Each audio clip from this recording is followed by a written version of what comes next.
शुरू करने जा रहे हैं सीजन 1 का एपिसोड 1। और इसमें मैं आपको बताऊंगा कि लूसीफर सीरीज कैसी है, उसका रिव्यू दूंगा और उसकी स्टोरी भी एक्सप्लेन करूंगा। तो आप वीडियो शुरू करने से पहले आपसे एक छोटी सी रिक्वेस्ट, लाइक कीजिए वीडियो को और सब्सक्राइब कीजिए हमारे चैनल को, ताकि हमारे वीडियो आपको मिले सबसे पहले। तो आपका ज़्यादा टाइम वेस्ट ना करते हुए शुरू करते हैं स्टोरी को। तो एपिसोड के शुरुआत में सबसे पहले हमें एक नोट दिखाई देता है जिसमें लिखा होता है कि लूसीफर एक फॉलन एंजल है जिसे अनंत काल के लिए नरक का राजा बना दिया जाता है। लेकिन बाद में वो वेकेशन ले लेता है और अपनी ड्यूटी छोड़कर लॉस एंजलिस वेकेशन मनाने आ जाता है। उसके बाद हमारा एपिसोड शुरू होता है और पहले सीन में ही हमें दिखाई देता है लूसीफर, जो कि सड़क पे बहुत तेज़ी कार से जा रहा होता है और एक लाउड म्यूजिक भी बजा रहा होता है। और तभी देखता है कि एक पुलिस वाला उसके पीछे आ रहा है और थोड़ी आगे चल के पुलिस वाला उसको रोकता है। उसके बाद पुलिस वाला बोलता है, क्या तुम्हें पता है मैंने तुम्हें क्यों रोका? तो हाँ, लूसीफर बोलता है, हाँ, तुम मुझे सज़ा देना चाहते हो और मुझ पर अपनी ताकत का रौब झाड़ना चाहते हो। उसके बाद पुलिस वाला बोलता है, क्या तुम्हें पता है ये कानूनन अपराध है सड़क पर ऐसे तेज़ म्यूजिक बजाना और तेज़ गाड़ी जाना? बोलता है हाँ। और उसके बाद लूसीफर अपने हाथों में पैसे गिनने लगता है। उसके बाद पुलिस वाला बोलता है, क्या तुम मुझे रिश्वत देने की कोशिश कर रहे हो? उसके बाद लूसीफर बोलता है, हाँ, ये तुम्हारा कानूनी हक है। और उसके बाद लूसीफर उसकी आंखों में देखता है और वो बोलता है, पुलिस वाला अचानक से बोलता है कि हाँ, कभी कभी मैं तेज सायरन बजाते हुए बिना वजह सड़कों पर बहुत तेज़ी से जाता हूँ और बिना किसी कारण के ही लोगों को डिस्टर्ब करता हूँ। और अचानक से वो होश टाइप में आता है, जैसे कि वो बिना चाहते हुए भी लूसीफर को सब बता देता है। और उसके बाद लूसीफर उसको पैसे देता है और बोलता है, रख लो, ये तुम्हारा हक है। और उसके बाद लूसीफर वहाँ से चला जाता है। अगला सीन शिफ्ट होता है जहाँ दिखाया जाता है कि लूसीफर एक क्लब में जाता है, लक्स, जो कि उसका ही क्लब है और वो यहाँ लॉस एंजलिस में उस क्लब का ऑनर है। उसके बाद क्लब में जाके लूसीफर अपनी एक फ्रेंड से मिलता है, मेज, जिसका पूरा नाम है मैजकिन, और वो हेल की एक डीमन है। और लूसीफर उसे यहाँ अपनी हेल्प करने के लिए लाया था अर्थ में।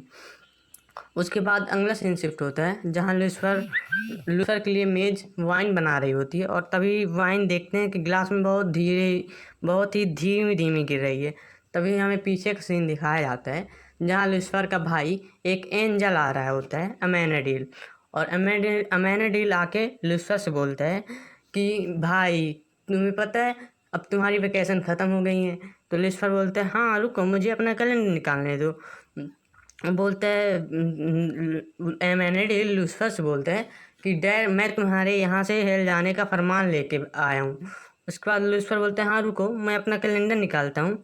और देख के लूसीफर एक डायरी निकालता है, उसमें देख के बोलता है, हाँ तो दिन होगा कभी नहीं और महीना होगा कि तुम भाड़ में जाओ। उसके बाद लूसीफर बोलता है, ओ लूसीफर, तुम इस तरह से डैड को नाराज़ कर रहे हो। यहाँ डैड का मतलब गॉड से है और लूसीफर और एमेनेडिल दोनों ही गॉड के बेटे होते हैं। उसके बाद अमेनाडिल बोलता है कि यहाँ तुम हेल्थ छोड़ के यहाँ आराम कर रहे हो और वहाँ उन हजारों पापी आत्माएं और डीमंस यूं ही घूम रहे हैं, तुम्हें पता है उन सबका क्या हुआ? तो लूसीफर बोलता है, ओ भाई, अब अब हेल की कुर्सी खाली है और तुम पंखों वाले मेरे भाई हेल में जा सकते हो। उसके बाद एमेनाडिल को गुस्सा आ जाता है और वो अपने तेज पंख लूसीफर के गले में रख देता है और बोलता है, डैड तुम्हें इस बात के लिए सजा दे सकते हैं, आखिर कब तक तुम ऐसे ही रहोगी? उसके बाद एमेनाडिल चला जाता है। और उसके बाद अगला सीन आता है जहाँ दिखाया जाता है कि एक सेलिब्रिटी टाइप की एक सिंगर, जो कि डिलाइला, जो कि कार से उतरती है और लोग उसकी फ़ोटो खींच रहे होते हैं। उसके बाद लूसीफर बोलता है, ओह, क्या तुम्हें मुझे तुम्हारा एक ऑटोग्राफ मिलेगा? और उसके बाद डिलाइला बोलती है, हाँ ज़रूर मिलेगा अगर तुम मुझे एक ड्रिंक पिलाओ। यहाँ बेसिकली लूसीफर और डिलाइला दोनों दोस्त होते हैं और लूसीफर ने ही डिलाइला को इस सक्सेस तक पहुँचाया होता है। उसके बाद दोनों बार के अंदर पहुँच बात कर रहे होते हैं और डिलाइला बोलती है कि मैं यहाँ एक काम के लिए आई हूँ। तो लूसीफर बोलता है, हाँ कौन से काम के लिए? तो डिलाइला बोलती है, मैं यहाँ तुमसे पूछने हूँ कि क्या मैंने डेविल से अपनी ईमान का सौदा किया? उसके बाद लूसीफर बोलता है, नहीं, इसका मतलब होगा कि मुझे तुम्हारे ईमान में दिलचस्पी है।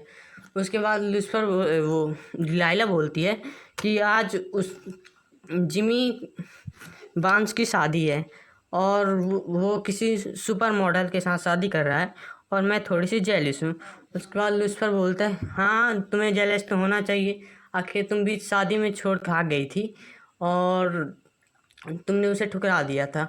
मैंने तुम्हें उस पसीने की दुकान के साथ काम करने के लिए भेजा था, ना कि उसके साथ सोने के लिए। उसके बाद डिलाइला बोलती है हाँ पर उसने मेरी एल्बम म्यूजिक को प्रोड्यूस किया था। उसके बाद लूसीफर बोलता है कि तुम अपने आप को बिखरने मत दो, तुम अपने आप को संभालो और अपने करियर पर फोकस करो। उसके बाद डिलाइला बोलती हाँ मैं अब अपने आप को बिल्कुल बिखरने नहीं दूंगी। उसके बाद दोनों जा रहे होते हैं, डिलाइला और लूसीफर दोनों ही जा रहे होते हैं और सड़क पर दोनों हक करते हैं। तभी सड़क पर एक कार आती है और उससे फायरिंग करके 3-4 फायर करके डिलाइला और लूसीफर को गोली मार देता है।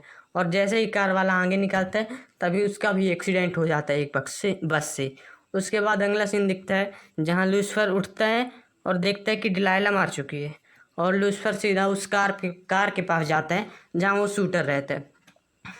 उसके बाद लूसीफर उस कार वाले के पास जाता है और शूटर से पूछना क्यों किया तुमने ऐसा। तो शूटर बोलता है तुम्हें क्या लगता है और किस लिए, पैसों के लिए। उसके बाद लूसीफर बोलता है कि इस टाइम पे मैं सोच रहा हूँ कि काश मैं हेल में होता तो मैं तुम्हें सज़ा देने की नए नए तरीके बना रहा होता। बेसिकली वो हेल में बात कर रहा है ऐसे लोगों को जहाँ वो पनिश करता है दुष्ट आत्माओं को। उसके बाद अगला सीन देखता है कि वो शूटर मार चुका है। उसके बाद वहाँ से लूसीफर चला जाता है और उसके बाद वहाँ काफ़ी सारे पुलिस जमा हो जाती है और बेसिकली वो एक क्राइम सीन हो जाता है। उसके बाद देखते हैं कि वहाँ डिटेक्टिव क्लोई ऑफिसर जो कि एक पुलिस ऑफिसर है वहाँ आती है और देखती है कि वो मर चुका है। और तभी वहाँ उसका एक पार्टनर डैन भी आ जाता है और बोलता है हाँ ये तो बहुत ही सिंपल सा केस है, डिलाइला के डेड बॉडी पे भी ड्रग्स मिले और हमें इस शूटर के जेब से भी वैसे ही ड्रग्स मिले हैं। इसका मतलब कि डिलाइला ने इससे ड्रग लिए और इसके पैसे नहीं चुका पाए जिस कारण से इसने उसे मार दिया। उसके बाद डैन बोलता है ये तो बहुत ही सिंपल केस है और ये एक प्रोफेशनल केस है, इसलिए मैं इसे ज़्यादा लंबा नहीं खींचना चाहता। और वो क्लोई को बोलता है अच्छा होगा कि तुम भी इससे जल्दी ही फिनिश करो। उसके बाद क्लोई देखती है कि शूटर के हाथ में एक महंगी घड़ी है। उसके बाद क्लोई वहाँ से चली जाती है और अगला सीन दिखाया जाता है कि क्लोई लूसीफर से पूछताछ कर रही होती क्योंकि लूसीफर भी क्राइम सीन पर मौजूद है। लूसीफर अपने बार पे पियानो बजा रहा होता है और क्लोई उससे पूछताछ कर रही होती। उसके बाद क्लोई लूसीफर से पूछती है क्या नाम है तुम्हारा। तो लूसीफर बोलता है लूसीफर मॉर्निंग स्टार। तो उसके बाद क्लोई बोलती है क्या ये तुम्हारा असली नाम है। तो लूसीफर बोलता है हाँ क्या कर सकते हैं, गॉड ने रखा है। उसके बाद लूसीफर से क्लोई पूछती है कि तुम क्या जानते हो उस क्राइम सीन के बारे में। तो लूसीफर बोलता है शूटर ने मरने से पहले मुझे मौत की वजह बताई। तो क्लोई बोलती है मौत की वजह क्या हो सकती है, दोनों के पास ड्रग्स थे, जाहिर है कि डिलाइला ने ड्रग्स के पैसे नहीं चुकाए और ड्रग डीलर ने उसको मार दिया। उसके बाद लूसीफर बोलता है नहीं ऐसा नहीं है, ड्रग डीलर ने पैसों के लिए डिलाइला को मारा है।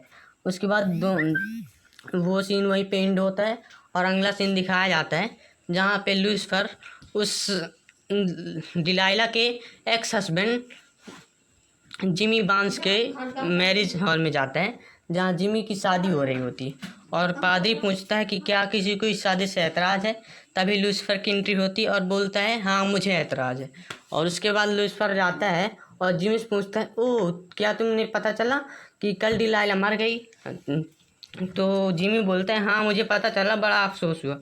उसके बाद लूसीफर बोलते हैं और तुम यहाँ आज अपनी शादी कर रहे हो। तो वो बोलता है कि हाँ मैं क्या करूँ, उसने पिछली बार भी मेरी शादी बर्बाद की थी और मैं उसको इस बार अपनी शादी बर्बाद नहीं करने दूँगा।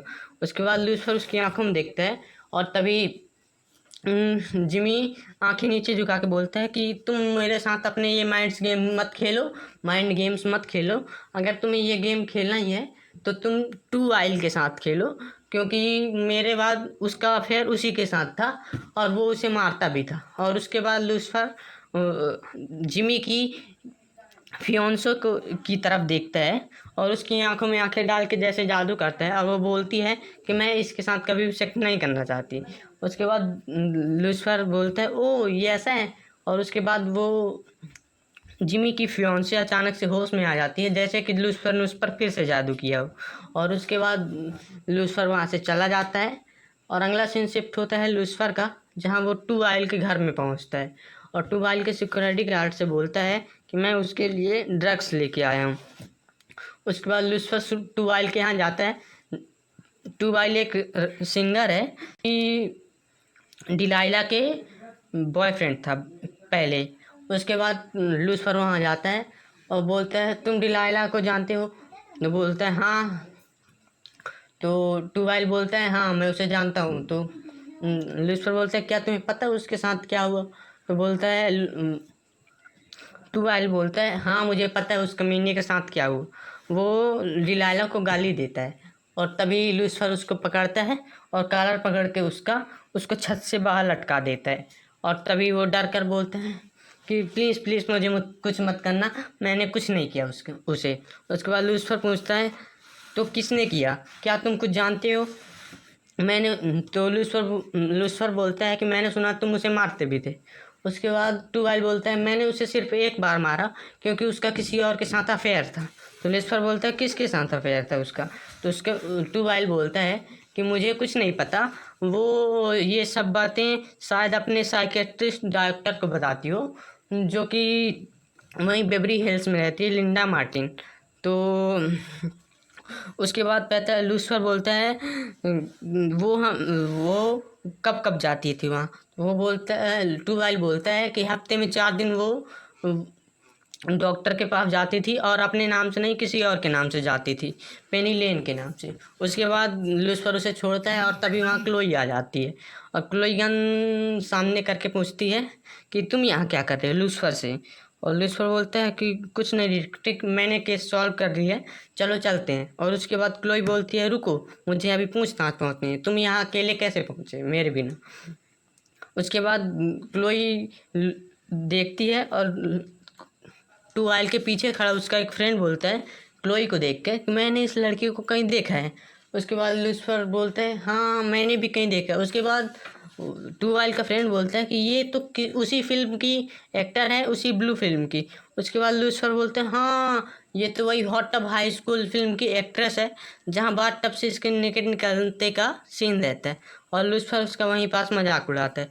उसके बाद क्लोई लूसीफर को वो बेड़ियाँ पहनाती हैं और वहाँ से चलते हैं, दोनों हथकड़ियाँ पहनाकर लूसीफर को वहाँ से ले जाती है। उसके बाद लूसीफर और क्लोई कार पास पहुँचते हैं और लूसीफर बोलता है कि तुम्हारी ये बेड़ियाँ मुझे रोक नहीं सकती और हथकड़ियाँ निकाल के क्लोई को दे देता है। उसके बाद क्लोई बोलती है हाँ तुम्हें मेरा मजाक उड़ा के कैसा लगा, अच्छा लग रहा होगा ना? और पूछती है तुम यहाँ तक कैसे आए मेरी बिना किसी मदद के? तो लूसीफर बोलते हैं मैं सब कुछ कर सकता हूँ, मैं लोगों के दिलों की ख्वाहिश जान सकता हूँ। तो क्लोई बोलती है क्या तो तुम ये कहना चाहते हो कि तुम मुजरिमों से उनका जुर्म कबूल करवा सकते हो? तो लूसीफर बोलते हैं नहीं ऐसा नहीं है, मैं बस उनके दिल की ख्वाहिश उनसे उगलवा सकता हूँ, मैं कोई जादूगर नहीं हूँ, ये मेरी पावर है। उसके बाद दोनों बात करते हैं और क्लोई लूसीफर को अपनी कार में बैठा कर ले जाती। उसके बाद जब क्लोई और लूसीफर जा रहे होते हैं तो क्लोई के फ़ोन आता है और डैन उसे बताता है कि हाँ डॉक्टर लिंडा मार्टिन के पास पेनी लेन नाम की एक पेशेंट आया करती थी। उसके बाद दोनों डॉक्टर के यहाँ जा रहे होते हैं तभी क्लोई का फ़ोन आता है कि उसकी बच्ची जो कि 7 साल की है ट्रिक्सी, उसका स्कूल में झगड़ा हो गया। उसके बाद लूसीफर और क्लोई पहले स्कूल जाते हैं, वहाँ क्लोई अंदर स्कूल में जाती है और लूसीफर को कार में छोड़ जाती है। उसके बाद लूसीफर कार से उतर कर स्कूल के अंदर चला जाता है। उसके बाद देखता है कि स्कूल के अंदर लूसीफर सिगरेट जलाने लगता है। उसके बाद उस बगल में बैठी एक बच्ची बोलती है कि क्या आपको पता है कि ये इलीगल है, आप स्कूल में ऐसे स्मोकिंग नहीं कर सकते। उसके बाद लूसीफर बोलती है ओह थैंक यू बच्ची मुझे बताने के लिए। उसके बाद ट्रिक्सी लूसीफर से बोलती है, वही 7 साल की बच्ची, कि मेरी मॉम पुलिस में है और वो तुम्हें अरेस्ट कर लेंगी। उसके बाद लूसीफर बोलता है अच्छा तो तुम उसकी बेटी हो। उसके बाद लूसीफर बोलता है क्या हुआ तुम्हें। तो ट्रिक्सी उसे बताती है कि उसका एक लड़की के साथ झगड़ा हो गया है क्योंकि उसने उसे तंग किया और फेक स्नैपचैट अकाउंट बना के उसे परेशान किया।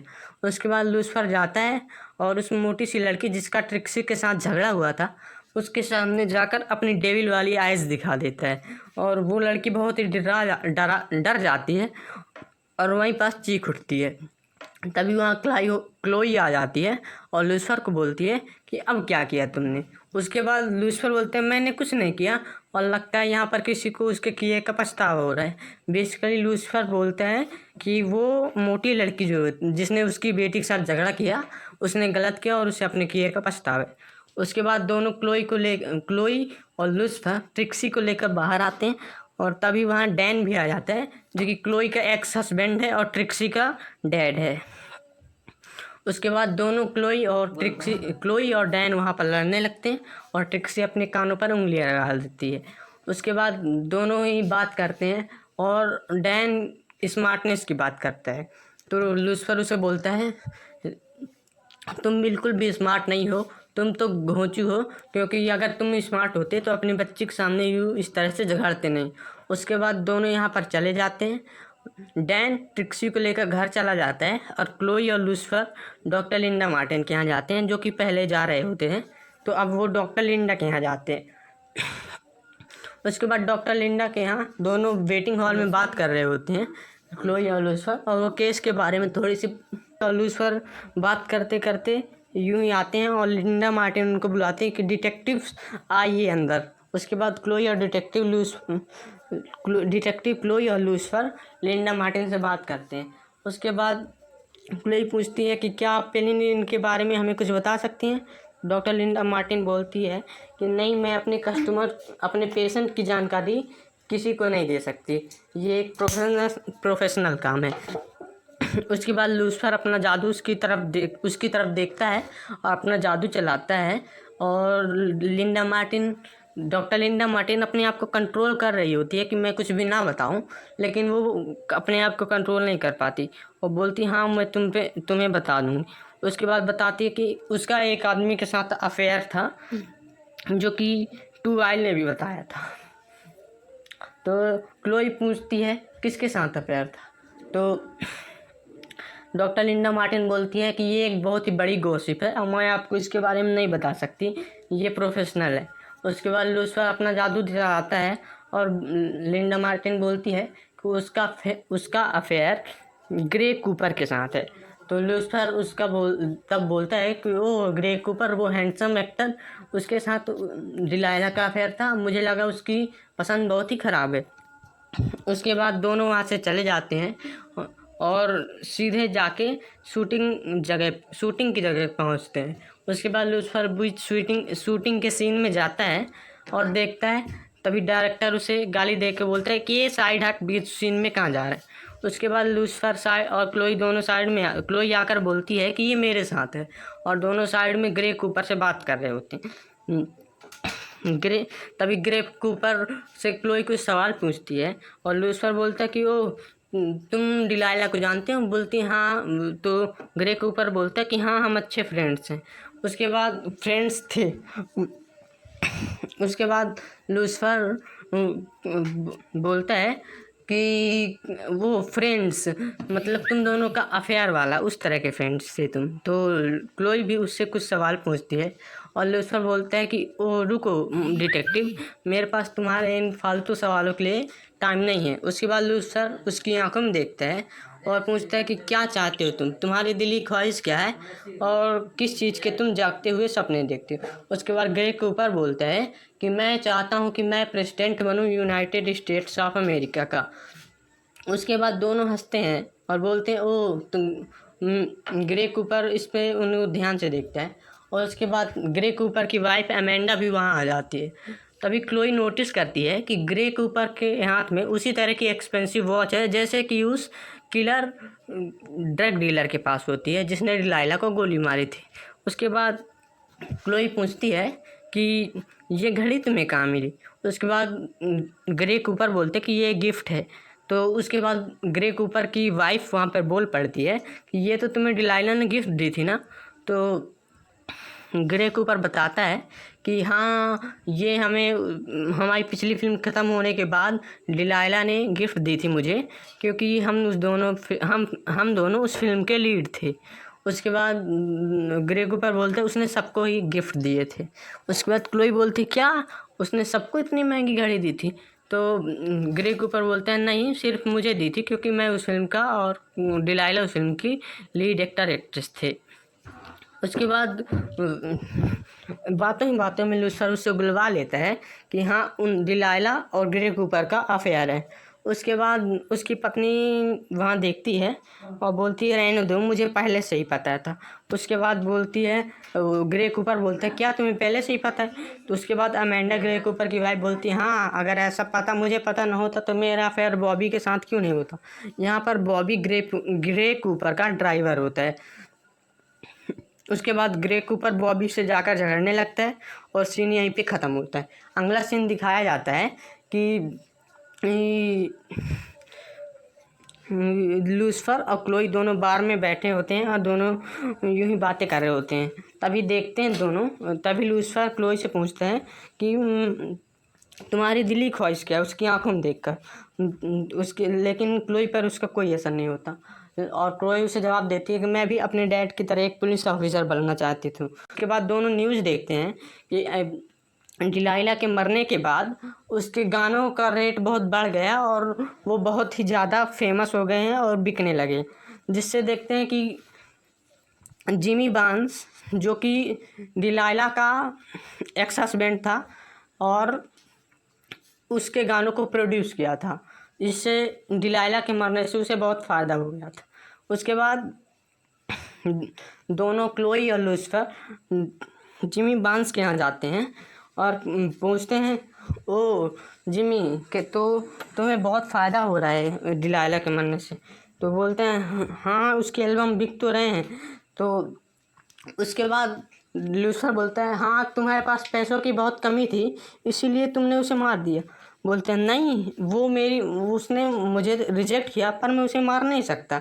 उसके बाद लूसीफर बोलते हैं ओ हाँ, तुम्हारे पास पैसों की इतनी कमी थी कि तुमने अपनी एक्सपेंसिव वॉच जो डिलाइला ने तुम्हें दी थी वो ड्रग डीलर को दे दिया उसे मारने के लिए, क्योंकि डिलाइला ने ऐसी घड़ी ग्रे कूपर को गिफ्ट की थी और जिमी बार्न्स को गिफ्ट की थी, जो जिमी बार्न्स ने उस शूटर को दे दी थी।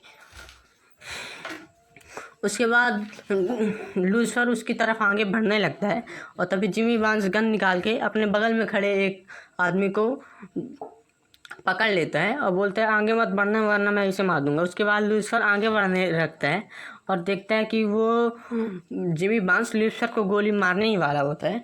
तभी क्लोई जिमी बार्न्स के हाथ में गोली मार देती है। उसके बाद लूसीफर बोलता है कि तुमने उसे क्यों मार दिया, ये तो उसके लिए बहुत ही आसान मौत हो गई, मैं उसे तड़पा तड़पा कर मारना चाहता था। उसके बाद क्लोई बोलती है कि देखा नहीं, वो तुम्हें गोली मारने वाला होता है। उसके बाद तभी जिमी बार्न्स उठता है जिसके हाथ में गोली लगी होती है और वो अपनी हाथ में लिए गन